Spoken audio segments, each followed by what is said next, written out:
Hi welcome to మనం TV. నేను మీ మనోజ్. భారత్ యుద్ధ విమానం తేజస్ నేలకూలింది. సో నేలకూలిన తర్వాత మొదటిగా అందరిలో వచ్చేవి ఎవరన్నా హైజాక్ చేశారా, లేకపోతే దీని వెనకాల టెర్రరిస్టులు ఉన్నారా అనే అనుమానాలు జనరల్గా మన ఇండియన్స్లో రావడం సహజం. కానీ అసలు ఎల్సిఏ తేజస్ యుద్ధ విమానం ఎలా నేలకూలింది, దానికి సంబంధించిన టెక్నికల్ రీజన్స్ గురించి మాట్లాడుకుందాం. బేసిక్గా ఈ కూలిన ఎల్సిఏ తేజస్ తమిళనాడుకు చెందిన సూళ్ళూరు స్క్వాడ్రన్కు చెందిన యుద్ధ విమానం. అండ్ ఇంకోటి ఏంటంటే ఈ ఎల్సిఏ తేజస్ 2016 నుంచి సర్వీస్లో ఉంది.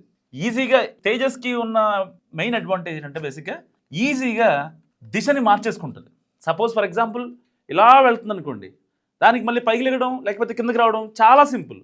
దాంతోపాటు దానికి ఉన్న పైలట్లు కూడా అంత స్కిల్ఫుల్గా ఉంటారు అనమాట. సో ఈజీగా దిశను మార్చుకుంటుంది. మిగతా యుద్ధ విమానాల కంటే ఇది ఈజీగా తను చేసుకోగలదు అనమాట. ఇంకోటి ఏంటంటే నెగిటివ్ జీని కూడా ఓవర్కమ్ చేసే ఫ్లై బై వైర్ టెక్నాలజీ దీంట్లో ఉంది.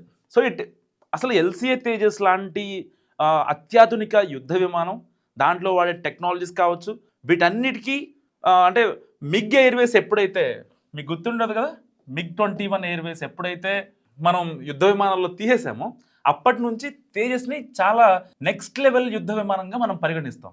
దానికి ఉన్న టెక్నాలజీ కావచ్చు, దానికి ఉన్న అడ్వాంటేజెస్ కావచ్చు, అన్నీ కూడా చాలా తేలికపాటి యుద్ధ విమానం అనమాట ఈ ఎల్సిఏ తేజస్ అనేది. సో మరి ఎందుకు ఇది కూలింది అనే విషయానికి వస్తే పర్టికులర్గా negative G, the fourth one is negative G.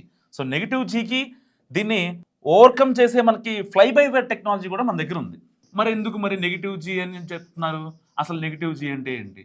G అంటే ఏంటి? నార్మల్గా గ్రావిటేషనల్ ఫోర్స్, గురుత్వాకర్షణ బలం. ఇప్పుడు సపోజ్ స్పేస్ నుంచి ఒక వస్తువుని కింద పడేసినా కింద పడుతుంది, అండ్ భూమి నుంచి ఒక వస్తువుని కింద పడేసినా కింద పడుతుంది. మరి ఆ నెగిటివ్ జీ అంటే ఏంటి తెలుసుకుందాం.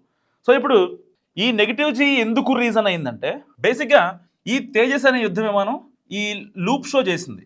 లూప్ షో చేసిన తర్వాత దాన్ని కాన్స్టెంట్గా, ఇప్పుడు ఎయిర్ షోలు చేస్తూ ఉంటాయి కదా, సో అది ఏ షో చేసే ఏ యుద్ధ విమానమైనా లేకపోతే ఏ నార్మల్ విమానం అయినా సరే, బేసిక్గా నార్మల్ విమానాలతో ఈ ఎయిర్ షోలు అలాంటివి చేయరు. కానీ దాంట్లో పర్టికులర్గా కొన్ని ఉంటాయి. సో ఏదైతే యుద్ధ విమానాలు వాటితో మాత్రమే చేస్తారు కాబట్టి అవి ఏ యుద్ధ విమానాలు ఆ లూప్ షోలు చేసినా సరే వన్స్ ఆఫ్టర్ షో ఆ విన్యాసం అయిపోయిన తర్వాత దాన్ని సమతల స్థితికి తీసుకురావాలి. సమతల స్థితి అంటే కాన్స్టెంట్ అనమాట. కాన్స్టెంట్గా అంటే నార్మల్గా విమానం గగనతలంలో ఎలా వెళ్తుందో ఆ స్టేట్కి తీసుకురాగలిగితే అప్పుడు విమానం కంట్రోల్లో ఉంటుంది అని అర్థం. మరి నెగిటివ్ జీ అంటే ఏంటి? నార్మల్గా గ్రావిటేషనల్ ఫోర్స్ కిందకి పనిచేస్తుంది కదా, కానీ ఇలాంటి యుద్ధ విమానాల్లో నెగిటివ్ జీ పనిచేస్తుంది. సో ఇక్కడ గ్రావిటేషనల్ ఫోర్సు పైకి పనిచేస్తూ ఉంటుంది అనమాట. సో అంటే ఇలా ఇలా వెళ్ళి ఇలా ఇలా ఇలా తిరుగుతూ ఉంటుంది కదా, సో అప్పుడు పైకి వెళ్తూ ఉంటుంది. కాబట్టి ఆ యొక్క తేజస్లో విమానంలో ఉన్న చిన్న చిన్న థింగ్స్ అయినా లేకపోతే ఆ యొక్క సీటు బలం కావచ్చు, అవన్నీ యాంటీ క్లాక్ వైజ్ పనిచేస్తూ ఉంటాయి. సో యాంటీ క్లాక్ వైజ్ పనిచేసినప్పుడు అక్కడైతే పైలట్ ఉంటాడో ఆ పైలట్కి తన హెడ్ మీద పడుతుంది అనమాట ఆ ప్రెజర్ మొత్తం. దాన్ని ఓవర్కమ్ చేయడానికి కూడా వీళ్ళు కొన్ని ట్రైనింగ్స్ కావచ్చు, ఆ స్కిల్ నేర్పిస్తారు. కానీ ఎప్పుడైతే లూప్ షో అయిపోయిన తర్వాత కాన్స్టెంట్కి తీసుకొచ్చే ప్రక్రియలో నెగిటివ్ జీ ఇంపాక్ట్ అవ్వడం వల్ల జరిగిన ప్రమాదమే సో ఈ ఎల్సిఏ తేజస్ ప్రమాదం.